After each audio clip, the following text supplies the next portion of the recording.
This is Tejas and Donbass, Menina, another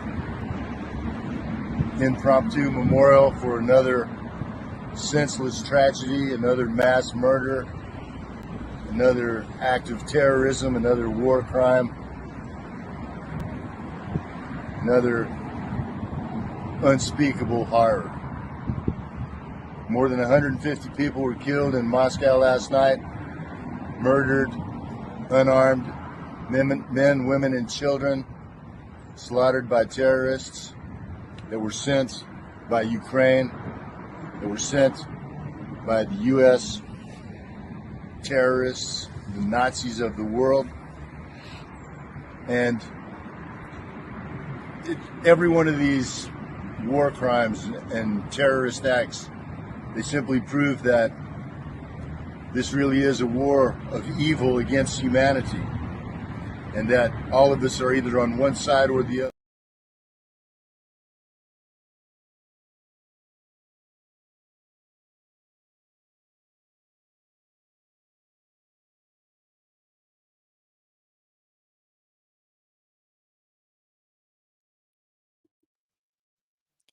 Hey everybody, welcome.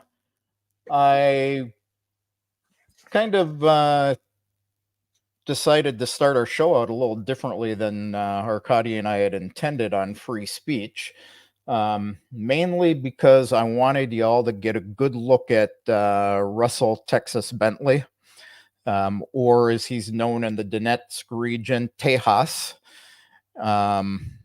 Russell went missing on April 8th. There's a lot of bad information out there about what is and isn't going on with Russell. Russell is a very good personal friend of mine. We have spent time together. His wife is a friend. But basically, the Donetsk police are looking for Russell Bentley, who disappeared after shelling by the Ukrainian forces in the Petrovsky district of Donetsk. On Monday, Russell and his wife Ludmila went to the state committee offices to register some documents. And while they were standing in line to do this, there was a strike by the armed forces of Ukraine. Russell, being Russell, rushed out to help any locals that might need help.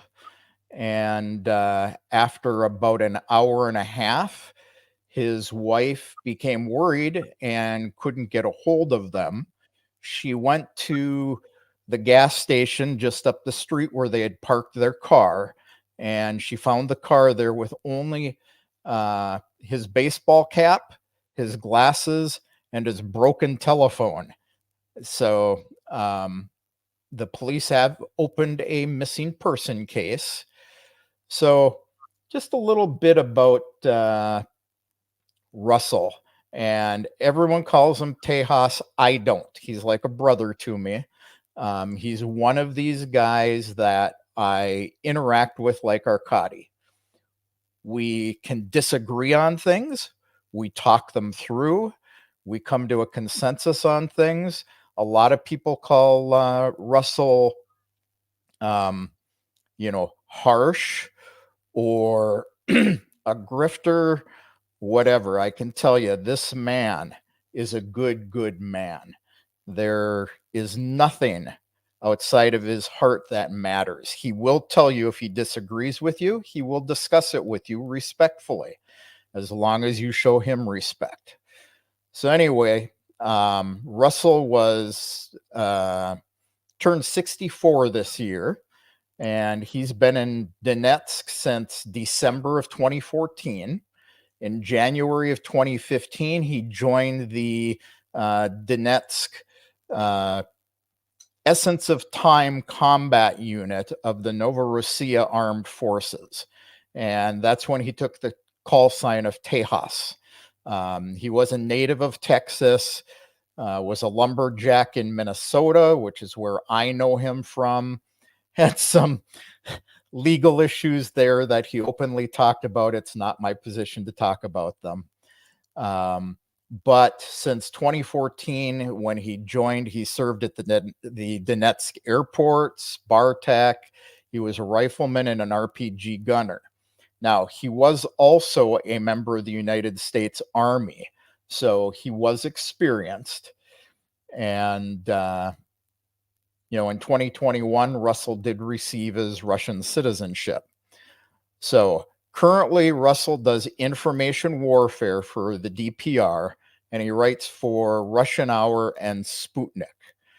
And I'll look at comments in a little while. So the media company Russia Hour that he works for has offered a reward for anyone who has reliable information about the whereabouts of Russell, what they saw, what they can describe in detail, or who may have filmed the arrest on their phone of the kidnapping of Russell Bentley.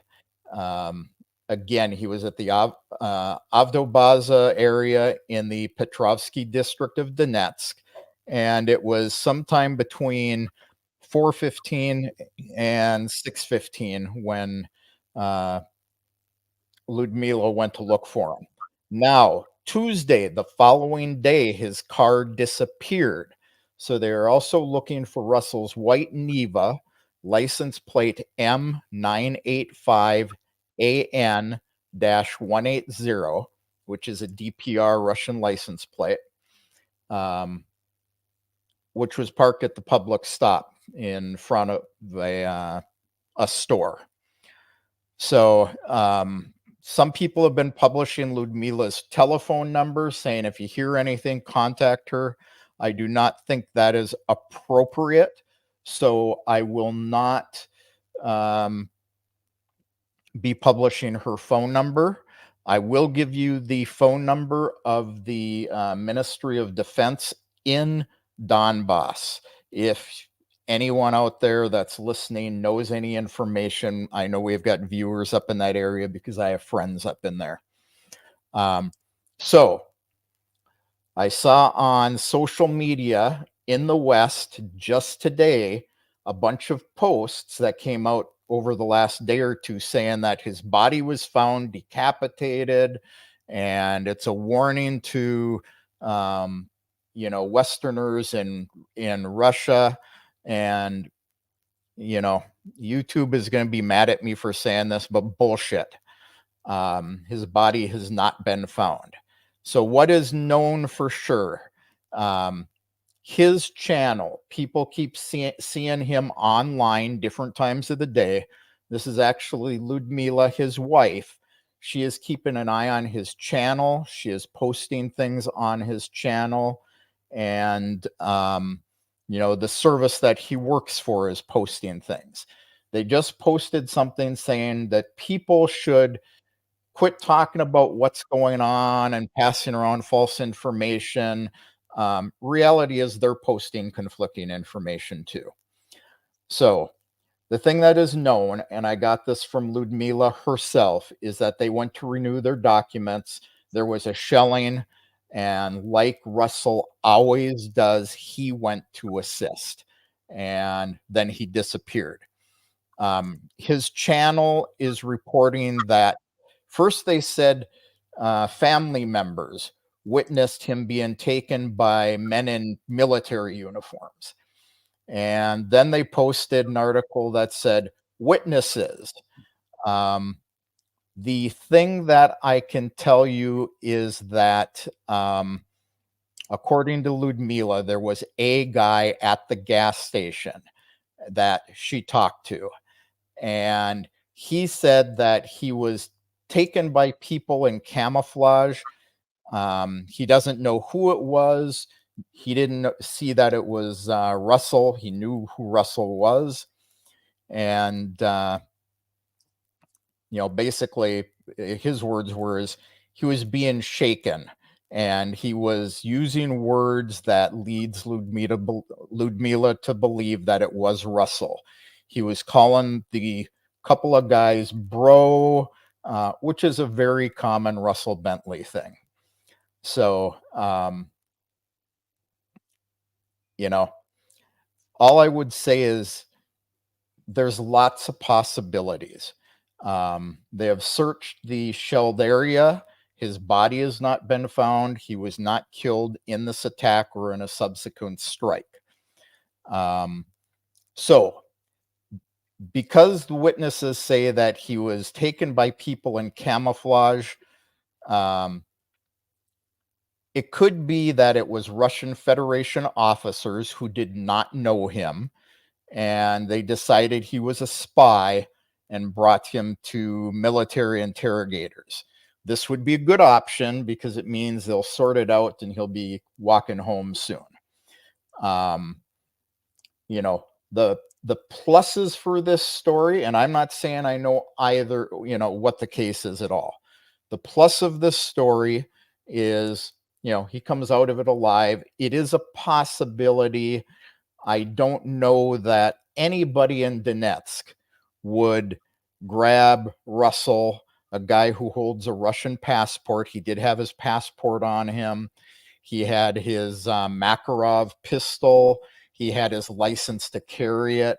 I don't know that anyone would really believe he was a spy, let alone anybody didn't know who he was. He has been there for so long. So that's the plus and minus of that story.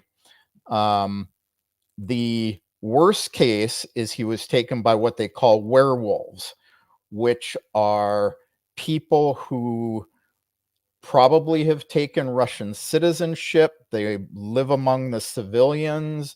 They, you know, act very much pro-Russian, but they're actually pro-Ukrainian. We've got some here, and there are such people there.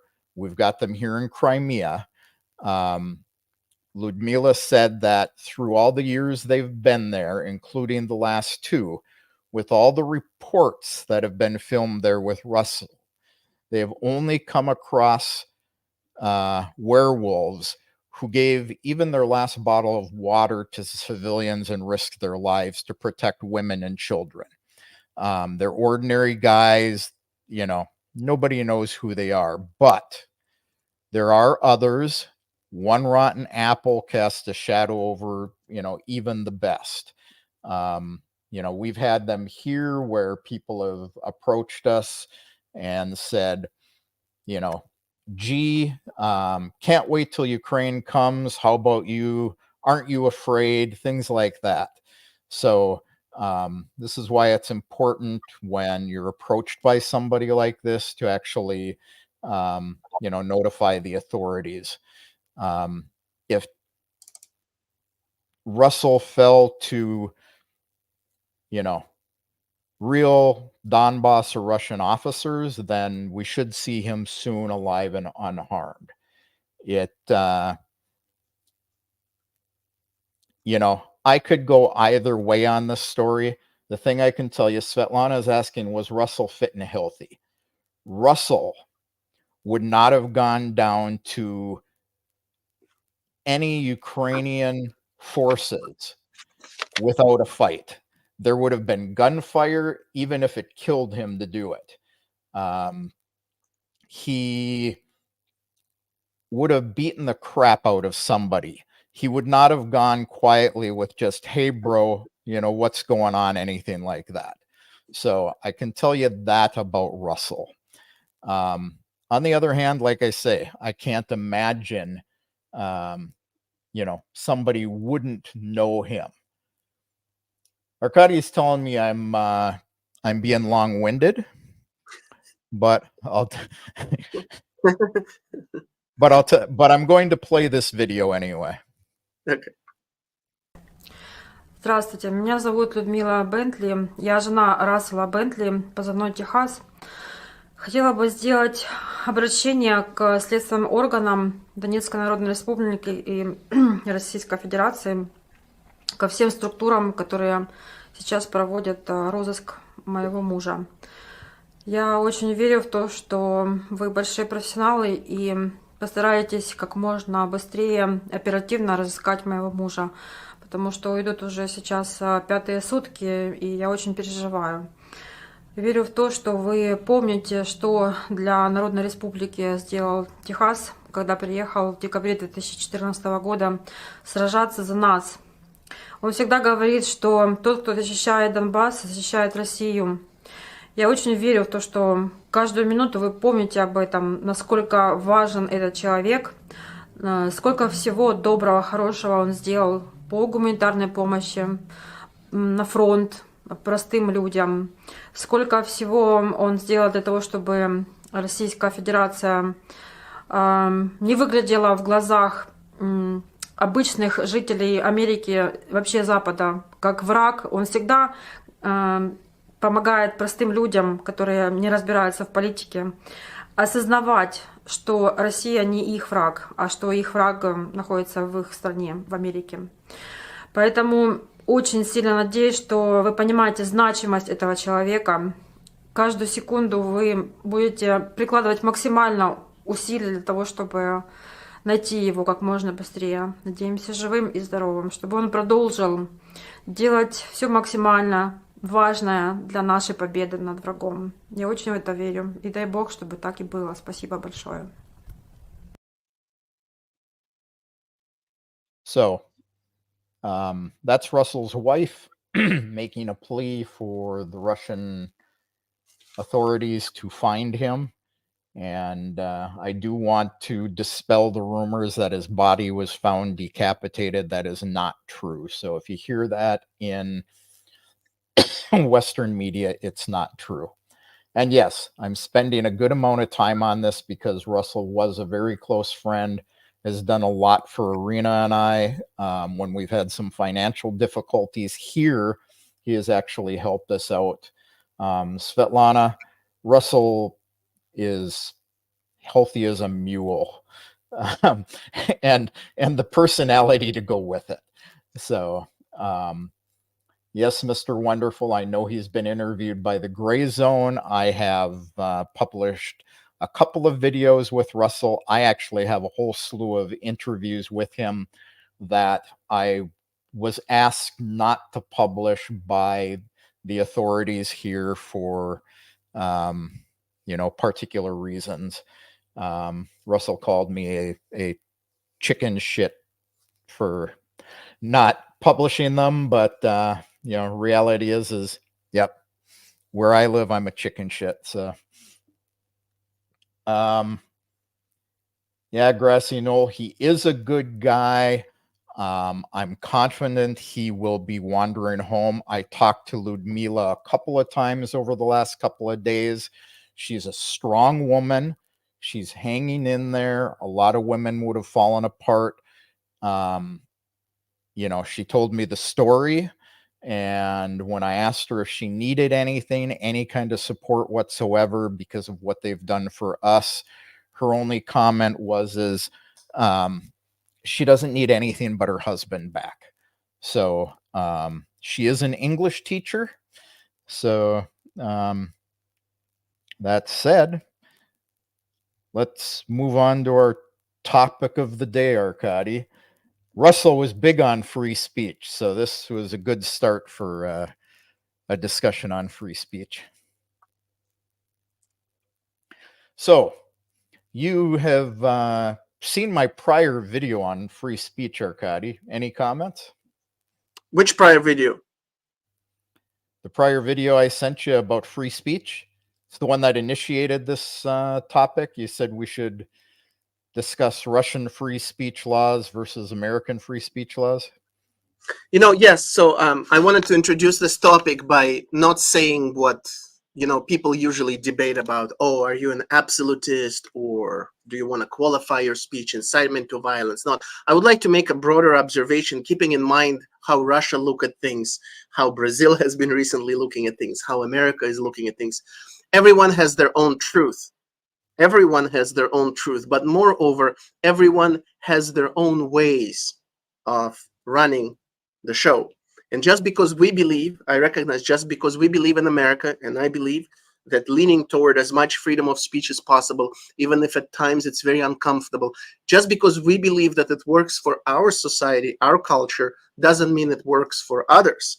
And it certainly doesn't mean that we can impose, and we've been paying dearly for trying to impose our values, including free speech, on others. So while disagreeing with utmost respect, I would like to ask you the following question. I live in a place where, we have First Amendment. You're allowed to say anything and everything, at least in theory. You should not be censored, at least in theory, unless you incite violence. In Russia, there are more specific rules about protests. There's more rules about certain military operations. There's certain entities about who you should not be criticizing. I understand the logic behind it. The logic is to protect the stability, to avoid chaos, to avoid showing some kind of internal weakness. At least that's my understanding. But which, without idolizing, your new home, your new homeland, without idolizing, which way do you think is better? Are the limitations that Russia imposes on speech, are they overall for better or for worse? I'll be honest with you. Since you brought this up to me a couple of weeks ago when we were talking about it, I have looked at both countries' rules. I also looked at India and the UK. Reality is, the limitations in Russia are really no different than, pretty much no different than the ones you have in the United States. One of the things that a lot of people say is, well, gee, you can't criticize the Russian president or politicians. That is not true. You cannot be slanderous or write libelous things against a Russian official or the Russian president. So there's a little bit of a difference between the United States. You can call Joe Biden, demented and an idiot if you want. In Russia, you could call Putin that if you wanted to, as long as what you were saying is relatively truthful and you do it in a respectful manner. So you are allowed to criticize public officials here. It's just you have to show respect. India has the exact same law. Is even when you and I are talking, we cannot be offensive to each other.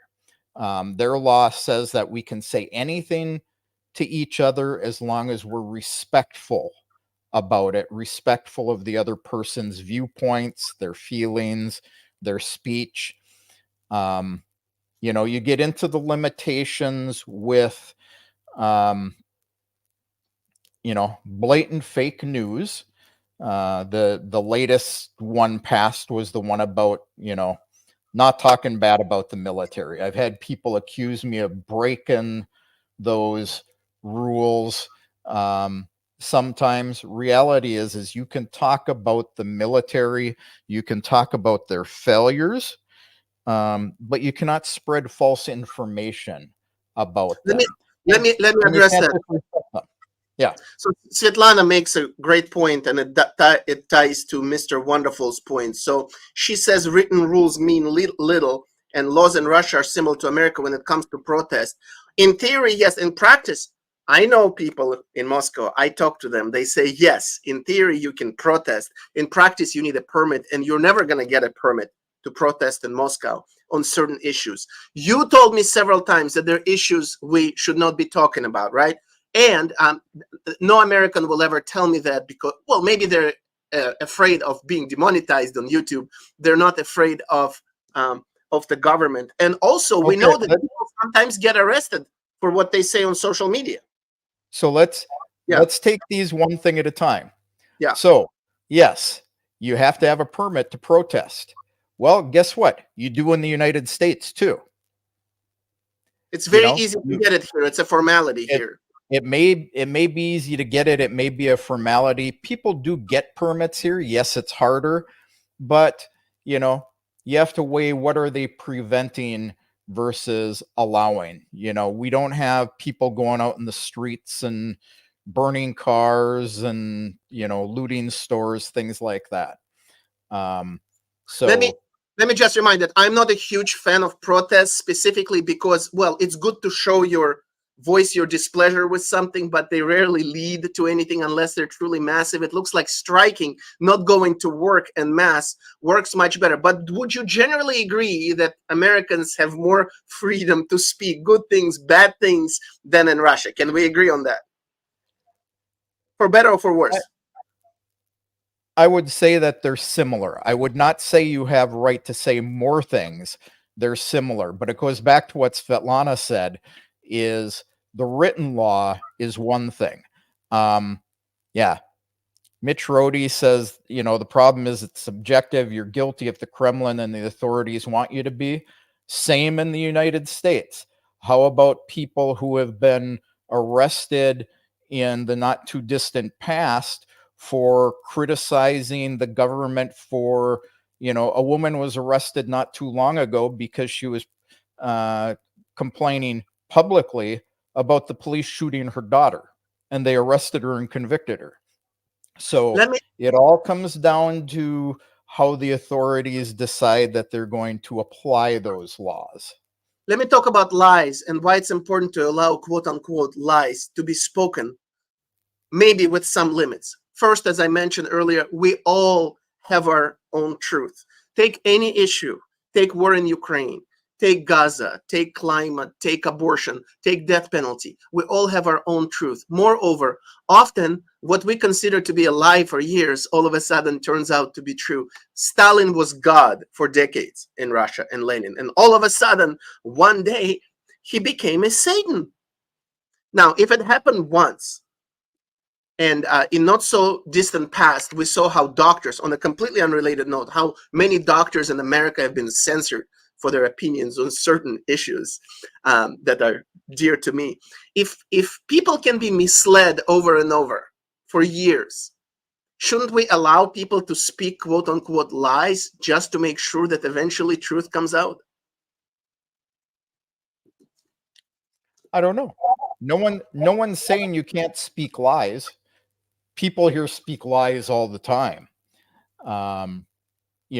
What it really comes down to is you brought up people being arrested in Russia for what they've said on social media. I actually looked at the very few cases that have actually gone to court where people have been either fined or imprisoned for a short period of time. The laws that they went against was the incitement of violence. So they were posts that supported, even one of the cases was a Russian guy inciting violence against Ukraine. So they hold this in both directions. Now, again, you have the same written law in the United States. How often it is actually ever enforced is considerably less than it is here. I will agree with that. It's so funny because one of my favorite might be originating in Russia. One of my favorite slogans is actions speak louder than the words. So whether it's your laws, whether it's your policies at work that say we're doing this and this for our employees, but in practice it's completely differently. Whether it's in real life when somebody tells you about how wonderful they are and how much you should trust them versus their actions, you should look at the actions. And often the bigger the words are, the more insignificant or bad the actions are. Yeah, absolutely. Now, Grassy Knoll here is bringing up that the FBI is interviewing people over the criticism of the genocide in Gaza on social media. Well, that's because the United States has, they call them anti-BDS laws, anti-boycott, divestment, and sanctions laws, which are put in place to be used against people and organizations engaged in boycotts and hostilities of Israeli affiliated entities. So, for how many years have people been protesting against Israelis and Israeli products? And until October 7th, nobody ever did anything about it. And now all of a sudden, like you say, the government's decided that, no, gee, it's bad, don't do that. There's going to be a huge protest here today, right outside. They do it like twice, 3 times a week in San Francisco. There's actually a calendar of events. I'm going to see if they're any less any less significant, but it's always actually entertaining to partake because it's literally a block away from where I am. I wanted to put a different angle on freedom of speech. I really like, my general sense that Putin is a big fan of not telling other societies how to run their show. For example, he was criticizing America for saying, like, don't tell Iraq how to run their democracy. Don't try to preach and to impose your democratic value on countries and on cultures. That's just not their thing, right? So in a way, he was preaching some kind of freedom of speech. Let them be. If they want to be a totalitarian regime, let them. It's none of your business. So would you consider it to be some kind of spin on the freedom of speech? Well, I think there's a big difference in interfering in other countries' goings-ons, and if a Russian decides to go to the United States and run their mouth trying to affect a government or an election or something, well, is it freedom of speech, or is it interfering in internal politics? Who knows? There's so many. It isn't a black and white thing. I mean, Russia's been accused of interfering in U.S. elections for years. A lot of those cases were proven as false. It was the Democratic Party against Trump, or whatever. But reality is they do interfere in elections through propaganda. Now the United States does the same thing. Let me ask you, from a point of my instinctive feeling, from the point of freedom of speech perspective, posting 1 million ads on Facebook is not interference. Unless you go into a ballot and change my vote or throw my votes away or put fake votes, it's just advertising. So I don't know why it's considered to be interference. Well, because, think about what propaganda is called by the Department of Defense. It is perception management. So if you put enough advertisements in front of somebody, all of a sudden this piece of paper you use to blow your nose, you call it Kleenex. But reality is it's a tissue paper. So, but if you put Kleenex in front of people enough, they start calling it that. Snowmobiles, people, when I was growing up, commonly called them skidoos, a brand, because it's constantly put in front of them. So if you're constantly putting false information in front of people and people see enough of it, does it sway their vote at all? Or do you look at it as they were weak voters to begin with? Somebody like you actually look at politicians you're voting for. You make the decision based on the information you find. But how many people do that? Well, then let's call it propaganda. Let's not call it election interference, because you're not interfering with the process itself, right? Yeah. So now the UK, somebody said there were lots of people arrested in the UK for something out there. Do you know that it is a criminal offense in the UK to stand up for Russia? 7 years if you're convicted. Yeah. And in the European Union, laws like this are getting enforced all over the place. I think that's overboard for, it's pretty hard to say you can't have free speech if you can't stand up for one side or the other. I feel the same way about these anti-BDS laws. If you want to protest against Israel, you should be able to protest against Israel. If you want to protest against Palestine, you should be able to. Especially if you can protest against Israel in Israel fairly freely. So you should definitely be allowed to protest outside of Israel. And that's something that people don't know about Israelis, how, even if they disagree, how open-minded they are. With some exceptions, the majority even if they disagree with you, they understand where they're coming from, in part because they've been subjected to all these views for many years. But yeah, and again, I think in practice, I would love to see somebody stop these protests, to see if anybody would dare to do that. I can't imagine, but I will report directly from the scene. What is meant by standing up? Yeah, what does it mean standing up? I don't know. Now, I'm not sure what the question is related to. Dave But Murray I was just going to say, reality is you will probably have those protests. Probably nobody will do anything about it. And here, yes, they would be quashed.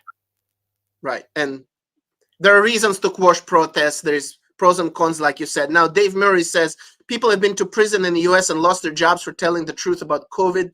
People are in prison for 10 years for walking peacefully in the Senate. One got 5 years outside. You know, the other thing that this brings up, and we do have politicians like Lula supposedly is trying to do now, like Newsom here. They're trying to see if they can, you know, if they can put their claws on something and say, oh, if you say this, then you're going to be punished this way, just like with the doctor censorship law that was struck down in California. You have these attempts, specifically coming from the left around the world, to try to restrict speech, right? Yeah. Well, like is going on in the chat right now, blocking Russian media in the West. Yeah. You know, that's ridiculous. Yeah, it's a ridiculous, you know, it's pretty hard to say we believe in free speech when you're blocking the other viewpoint. And let me say, I would even consider it a crime. The most important thing to hear is from your adversaries, especially when you're engaged in a military action, directly or indirectly against your adversaries. Just like I always said, you know, serial killers, mass shooters, whatever. You need to listen. You need to hear what they have to say. Terrorists, martyrs, interview them. Don't just dismiss them as psychos or shut them down. And the fact that RT has been banned in so many places is inexcusable, disgusting, and that's one thing that world should have risen up. We need to hear what Russia has to say. Let us decide what we agree and disagree. What are you afraid of? What are you hiding? So yeah. So Alex is, you know, mentioning Edward Snowden and Assange. Snowden, you know, I could go either way on him. He personally released confidential materials that he had agreed not to, you know, was letting people know what the government's doing and lying about. And he's got a couple of videos out there where he's talked about why he did it. And, you know, he was told he could have followed processes. And he talks about guys before him who followed the processes and ended up, you know, unemployed. Assange, you know, Assange, that is a criminal case. And I'm not talking about Julian. I'm talking about the United States. He received documents, he published them, and according to US law, my understanding is a news organization is not responsible if they're given the documents by somebody else. Can you comment on that, Arkady? No, I agree. I agree with your balanced, very balanced view. You're not just idolizing, you know, you have a unique, obviously, view. These people are considered heroes here, but you provide a unique view because even Obama said, look, I understand the sentiment, but the law is the law. And let's admit that divulging confidential information, espionage, whatever, is one of the most severely punished crimes in any place, right? Usually people are being executed for any quote unquote treason. Yeah. But did Assange break the law by releasing confidential information, or is he being persecuted for releasing information that somebody else gave him? It's one of those things. Again, you could go to either side, I guess. That's why it will at some point have to be litigated. And of course, you know, the question is what is confidential, and we don't know how confidential is defined in that context. But I wanted to ask you, Grassy Knoll is bringing up a very important issue. What is meant by standing up for Russia? I'm not talking about Russia. When I see these signs in America, I stand with Gaza, Israel, Ukraine. What does it mean standing? I'm supporting them no matter what, which means even if they keep fighting and dying. Is that what it means, standing up? I'm unconditionally supporting no matter what they do? Or what does it mean, standing with?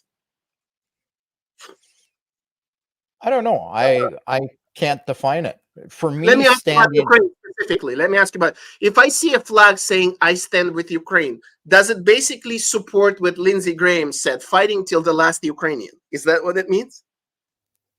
Well, I wouldn't say that. I think Lindsey Graham, he needs to go for a psych eval along with Biden. But you know, um, first, I have to question all these people with their little flags that say I stand with Ukraine. Do they? Are they helping support Ukraine? Are they, sending money? Are they sending food? Are they going to the front and fighting with them? Or is it, that, what do they call it? Is it, group getting together and this is what we're for?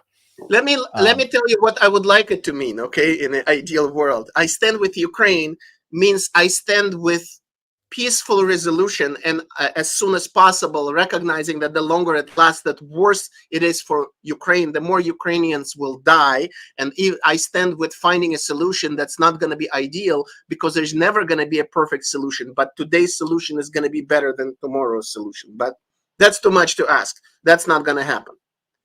Yeah, and you can also divide that into a couple of pieces as well. I personally stand with the people of Ukraine.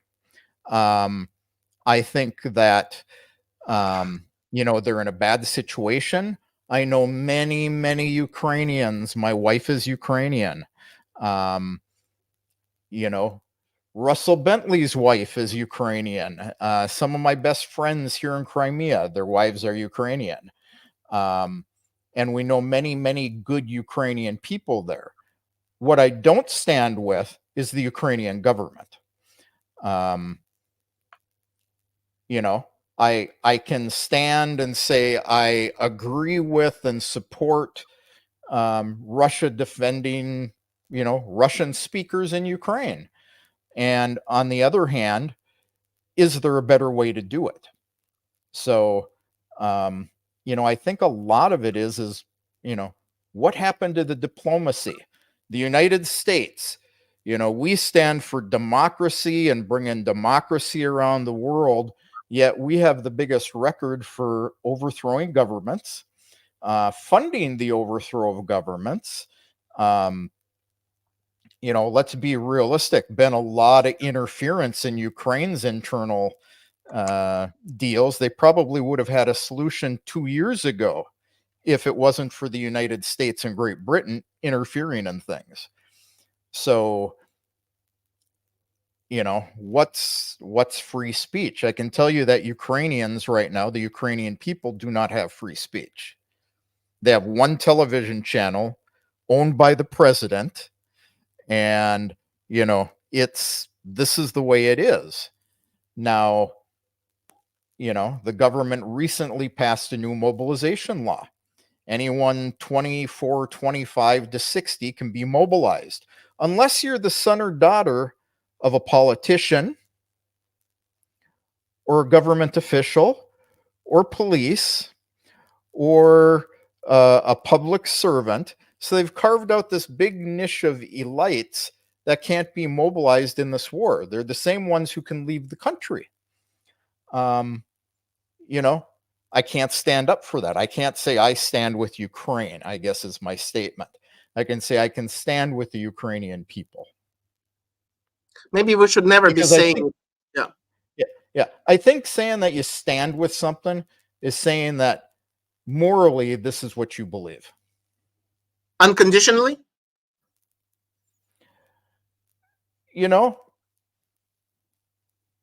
When you start putting morals into things, nothing is unconditional.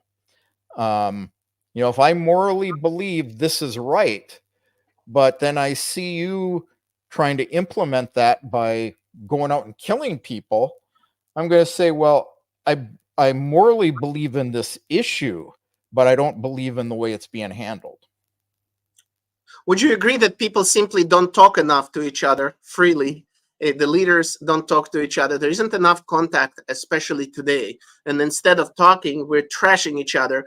behind our backs, in our face, remotely, in a passive aggressive way. And it's been brought up actually in America a lot that maybe, American administration now, Biden is the first administration where there's no contact with Russia. There is no talk, because even during the Cuban Missile Crisis, during the worst times, Khrushchev, Stalin, whoever, there was always a contact.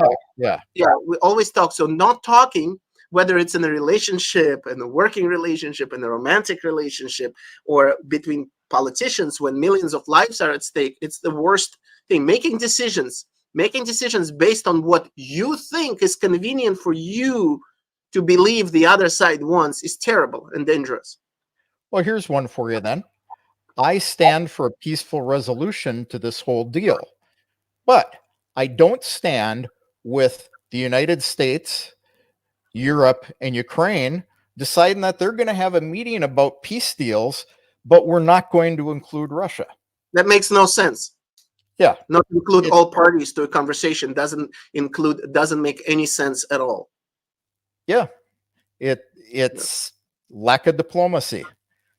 So Rufus, he says, everything has a propagandic value, and the deciding factor is, who does it hold the value for? Reality is people think of propaganda as false information. Often propaganda is some truth wrapped in some false information, but realistically, propaganda, it comes back to the Kleenex thing. Tissue paper being put in front of people all the time as Kleenex, that's propaganda. It's managing people's perceptions about something, good or bad. They often accuse lawyers for spinning things their own way, but aren't we all doing it all the time? We have an opinion, yes. We have a view, and so we're all lawyers in that sense. Yeah. Absolutely. That's why one amazing Palestinian activist he actually lives in San Francisco. I hope to meet him ever. Incredible guy. Instead of sitting in his echo chamber, and his name is, by the way, Fouad Al-Khatib. Fouad, I'm gonna mention Fouad Al-Khatib, and I just love how he says more than one thing can be true at the same time. Yeah. Yeah. I was just going to say, I was kind of scrolling through the comments. Ocean View is the typical kind of guy, and I'm going to call him out on this because I said that I stand with the Ukrainian people. He says, so you stand with Nazis? I didn't say that, did I? Yeah. So you're taking free speech a little too far. You've actually just violated the law by making offensive statements, taking something somebody said and turning it around. So this is actually illegal in the United States as well. Hey, Lori, good to see you. I'm pretty sure it's illegal to cross the border, but no one cares. And it's illegal to shoplift, and it's illegal to do many things. But in reality, it's a matter of enforcement, right? Yeah. Yeah. So I posted something here on Twitter that remarkably, something very obvious and rudimentary. They're very good about towing cars here during rush hour. If you park 5 minutes extra in a rush hour lane, they're going to come and tow you. And I just said, I wish some other laws were enforced as well as car towing. And it got so much buzz going. And I'm like, yeah, it's a matter of enforcement. Now, about words like Nazis, in general, these big words, Nazis, genocide, open air prison, these big words that people just cling to, they have a huge potential to mislead, calling, like some people I'm sure call the entire Ukraine Nazis. Oh, they're all Nazis. Or all the Russians are communists, or all Americans are brainwashed. Well, some of them are, some of them are not. And these big words are very dangerous when people blindly cling on to them, right? Yeah. And realistically, does Ukraine have Nazis? Is what they have is they have ultra-nationalists. What's heard in the West about all these Nazis in Ukraine isn't true. This is the story media is given people to stir things up. Are there some with swastikas tattooed on themselves? Yeah, absolutely. My brother-in-law has a tattoo across his fist that is very ultra-nationalist, probably get him in trouble if he ever ends up in the hands of, Russian Federation soldiers. But he will freely tell you, I got that when I was a little more stupid. Does it make him a Nazi? No. So this thing of nationalism, we can clearly see the spectrum. People can be on a very, very far left. I hate my country. It's stupid. I wish it was dismantled. Then you have patriots who are very proud of their country. Then you have people who say that my country is the best of all other countries, and I'm going to walk down the street and march. We are proud, whatever, that land. And then it crosses into not only am I proud of who I am, but everybody else is worse than me and inferior to me. And then the next level is not only are they inferior to me, but they need to be removed or killed, right? So it's the pride, from pride and patriotism to walking with torches and saying, let's burn everyone else. You have to be careful with not crossing that line, right? Yeah. I do not view all the, Mr. Wonderful, all of Ukraine Nazis, I view them as right. We never saw a distinction. We never thought until this conflict that Ukrainians are different from Russian. Who ever thought about it when you meet someone Ukrainian that they're anything other to you than Russian? Exactly. But apparently they felt it, right? They always felt different from Russian. Is that it? Well, no, you can't say that either. From the time I've known my very Ukrainian wife, in her eyes, she was Russian. My 98-year-old father, 99 years old when he passed away, a couple months short of 100. The entire time he knew my wife, she was a communist from Russia. Yeah. They're all Slavics. The Slavic people are one people originally. There's no argument against that. Can't be an argument against that.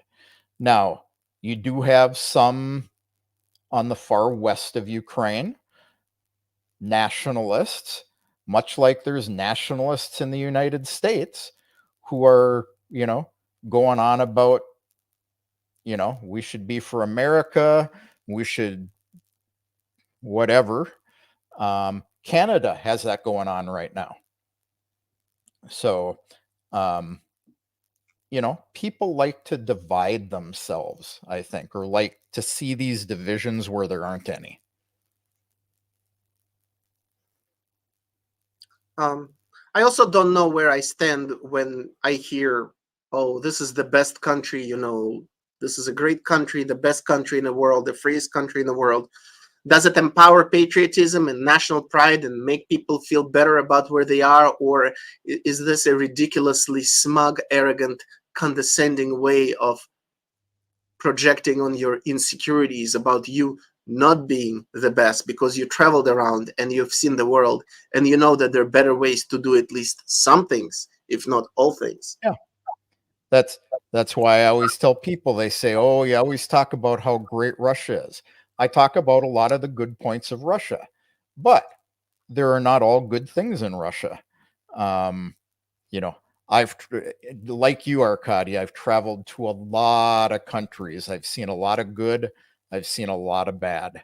Wouldn't it be grand to own, your own country out in the middle of the ocean somewhere and run the things, the way you want to until the first hurricane comes along and you need assistance?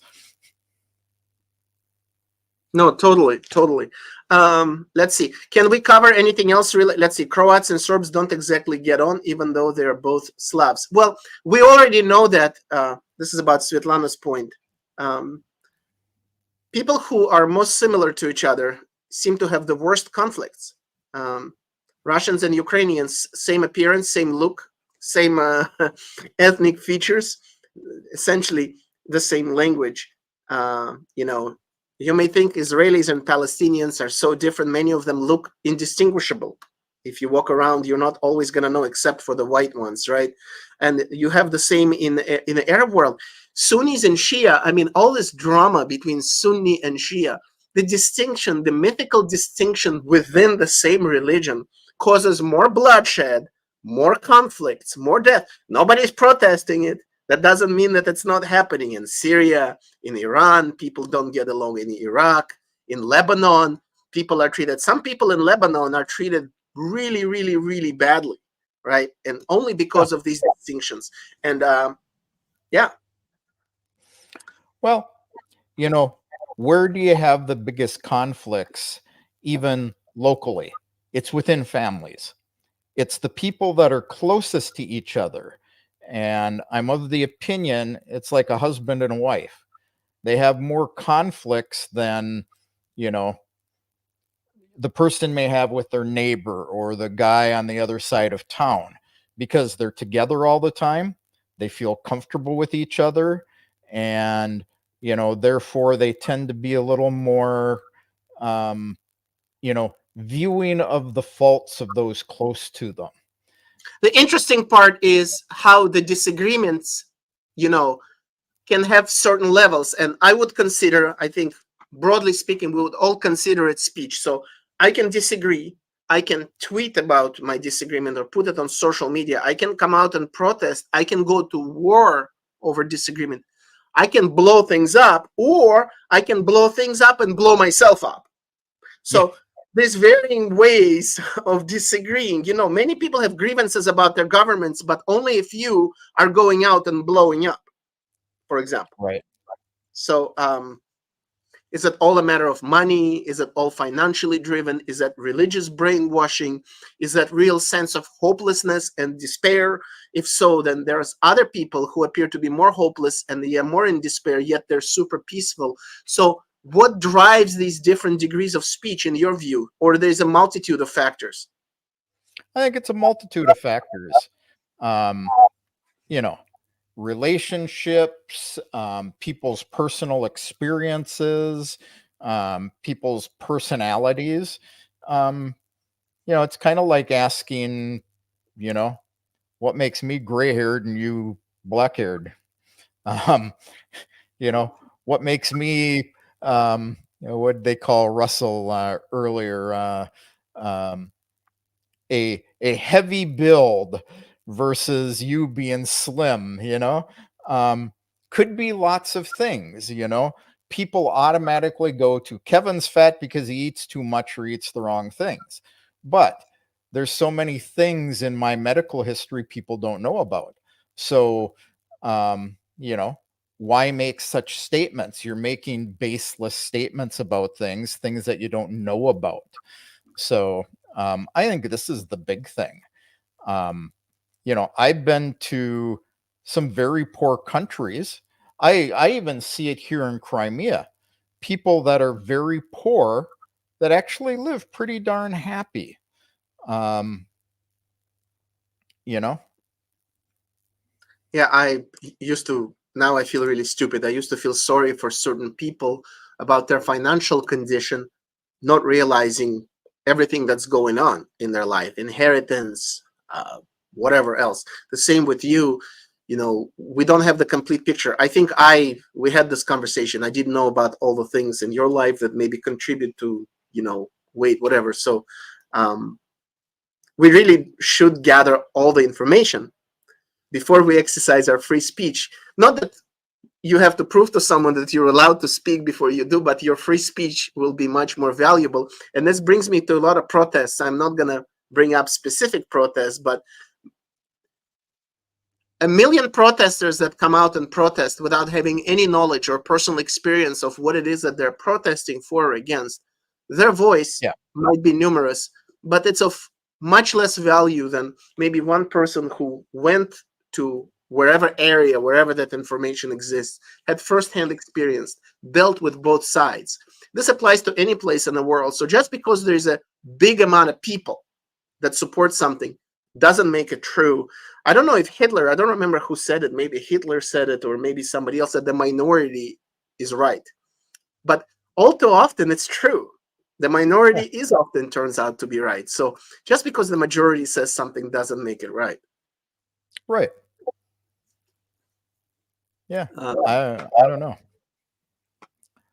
So I'm going to disagree with Mr. Wonderful. He says the Ukraine conflict has to do with Kiev's Russophobic and racist government, and military are throwing a fit because their own civilians want the freedom to be who they are. Russian, realistically, the conflict is much more complex than that. Let me yeah. Let me say something. It doesn't matter where you stand on these big conflicts that we're dealing with right now. I'm really disappointed and surprised that masses of people could be so easily egged on to fight and die one after another instead of making a deal. This applies to Ukraine, to the last Ukrainian. Let us give you everything. Don't negotiate. Don't sell. Let us give you all the tools to continue fighting until all of you die. Or I'm sure, without knowing, somebody's egging on Hamas, Islamic Jihad, telling them holy cause, Islamic resistance, freedom, liberation. Let us pour you as much weapons, as much money as possible, at the expense of thousands of Palestinians dying, and the expense that you're gonna die, but you're dying for a good cause. Regardless of whether you agree or not, I just didn't think it's so easy to egg people to die, to simply go and fight knowing that you're not gonna win. Yeah, I agree. I expected people say, oh yeah, well, fuck you. You pick up the weapons and you go and fight, and we're gonna watch how well you do. Not happening. Yeah. And on the other hand, I've debated this with Scott Ritter. Do these people that are going and fighting, some of them do. They have the choice. They volunteer to go. But if they're told to go, if they're part of the military already and they're told to go, is it their duty to go? Or is it their duty to say, I stand up for the Constitution and I refuse to do it because it's not right? Well, we know what happened to Scott Ritter when he, took that stand on things. Most military go and do what they're told to do. And, a lot of people, you look at Ukraine, they don't have a lot of choice. You look at even, you look at the Gaza conflict, same sorts of things going on. We can, it would be easy to say, well, why doesn't everyone just stop? But, what is it? Humanity? I'm really disappointed. I guess maybe I've watched too many movies. I expected so many times for millions of people to rise up and quash whoever it is that is leading them in the wrong direction, from COVID lockdowns to many other things, and to these wars. Like, for people to you're gonna grab our people off the street and take them to a war zone, like we see this footage from Ukraine. You're just gonna pick up randomly people off the street. I mean, just one example, right? I expected a massive, because you know what's interesting? I don't know how true it is, but there's a show about the last Tsar of Russia, right, on Netflix. Romanov. That guy was terrified of the mob. He was terrified. Instead of acting like I'm a king, I can do whatever I want. At least based on that show, he's like, wow, there's 1 million people gonna come and destroy my kingdom and fry me and destroy my castle. I think we need some of that fear today, some of that fear at least. And we just never see this type of positive uprising, even non-violent uprising, unless Mr. Soros pays for it, and then it happens very well, and it's very well organized. But if Mr. Soros doesn't pay for it, nothing happens. So Grassy Knoll says the Uniform Code of Military Justice says you don't have a duty to follow an illegal order. Define an illegal order. Right. You also don't have the right to disobey an order. So along with espionage, we know that desertion is punished very severely, almost like murder in many countries, or maybe almost in all countries. Yeah. Since military service, let me answer, Lori, is mandatory in Israel. So at least back in my time, it was so easy to get out of serving. And all you have to say is you can think about committing suicide or you're psychologically unstable. And the reason for this is this. They have more, believe it or not, they have more people than they need and they can handle. They really don't need every single one. Some people are sick. Some people are mentally ill. Back in my day, there was a stigma. If you don't go to the military service, if it's not on your resume, then, you know, it makes you look bad, like you're not one of us. I think that changed too. If you're an engineer and if you have a startup in tech, I don't think anybody cares if you served or not. But it's not that hard to get out of serving. And the sense of patriotism in Israel is very strong. So they have plenty of patriots who are willing to die and defend and whatever than those who don't want to serve. It's also part of the machismo culture. It's a very macho culture. I'm a man, I'm masculine, I want to be a hero, I want to kick ass in training, in practice, and all that. So yeah.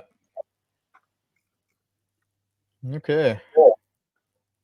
I'm not going to disagree with Mr. Wonderful on this one. I know what the Odessa massacre was, you know, but now you're mixing, you know, different things for basically confirmation bias, Mr. W. let me point something optimistic. Okay, I'm hoping, and maybe I'm naive, that things are rarely as bad as they say they are. For example, now people read in the news, talk about propaganda. Oh, San Francisco, crime, homelessness, encampments, war zone. Oh my God, people are afraid to come here. You can walk around the streets. Some are cleaner than others. This is not a war zone. Many things are exaggerated. People take a protest, they zoom in on one conflict and a protest of thousands of people, between 5 people, and they make a big deal. So until you're there in person, you really don't know what's going on. And you should recognize when you speak about it. Yeah. So I actually was around Ukraine during those days, so I've got a good idea of what was going on. So very different from what you see, right? Actually, it's always different. If you travel anywhere as a tourist, as a political journalist, whatever, if you travel, your mind is always going to change. Kevin, are you telling me that your opinion of Russia or Crimea or of anything hasn't changed since you moved to Crimea? Absolutely, it's changed. Yeah. And reality is, you know, I have different viewpoints of different parts of the Israel, Palestine, Hamas, so on and so on and so on and so on, guys fighting, where I see things that I believe are wrong and where I see things where I see, you know, one side has rights, but I've not been there. So I can't. And you haven't seen all the happy people. You haven't seen any of the good, any of the magical that exists there. You only see the bad in the news because the news only report about any area if something terrible happens there, right? So yes, because reality is in the news. If it bleeds, it leads.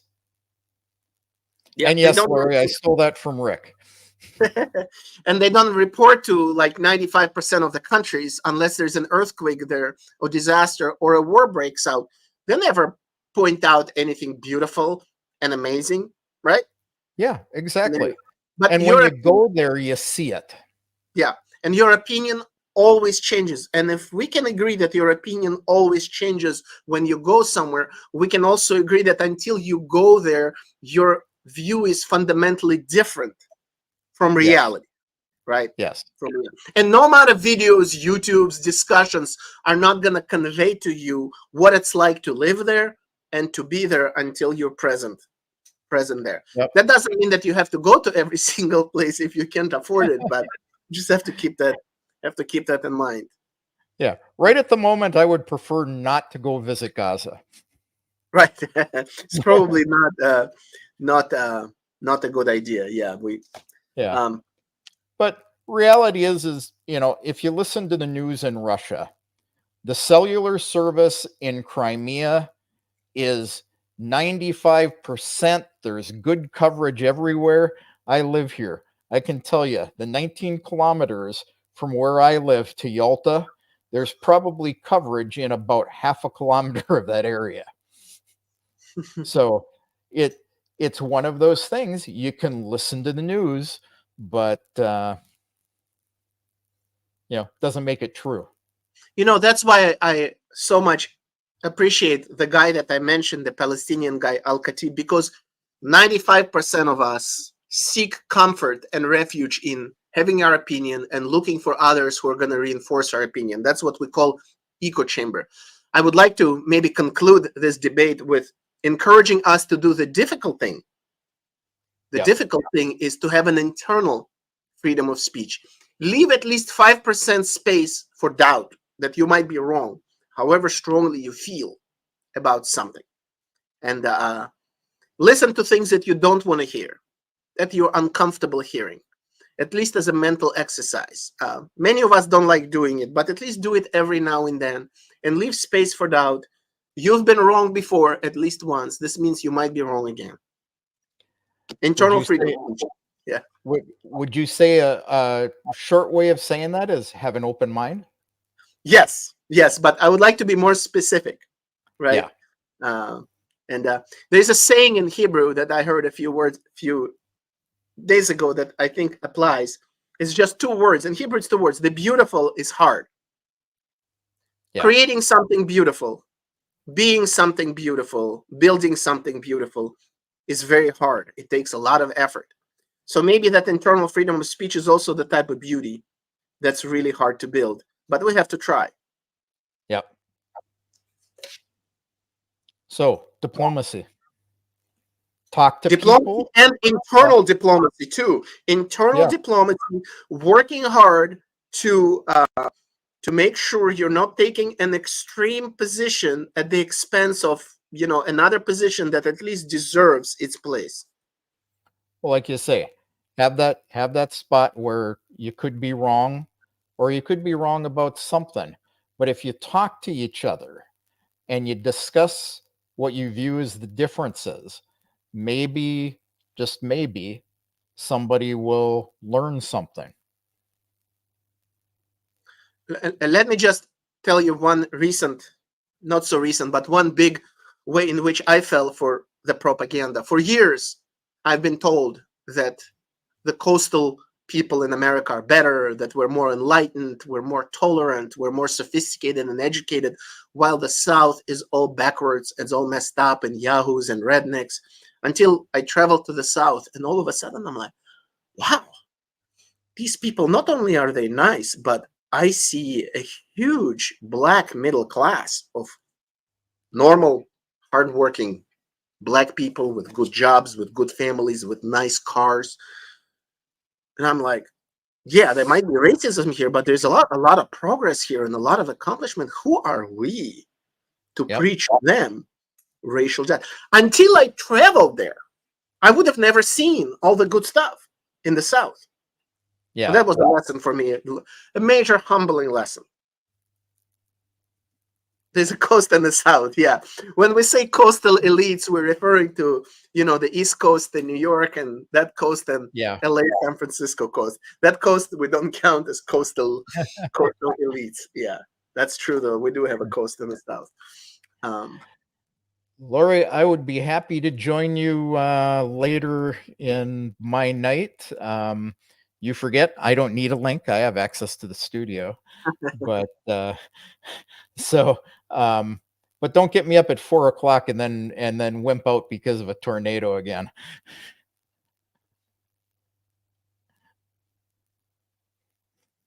Okay, sir. Should we conclude at this relatively positive note? We shall. So everyone, keep an open mind. Listen to Arkady's words. Go back, play it a couple of times. Just that little space where you could be wrong about something. And like they say, the mind is like a parachute. It only works when it's open. Hey, I like that. Okay, everybody. So,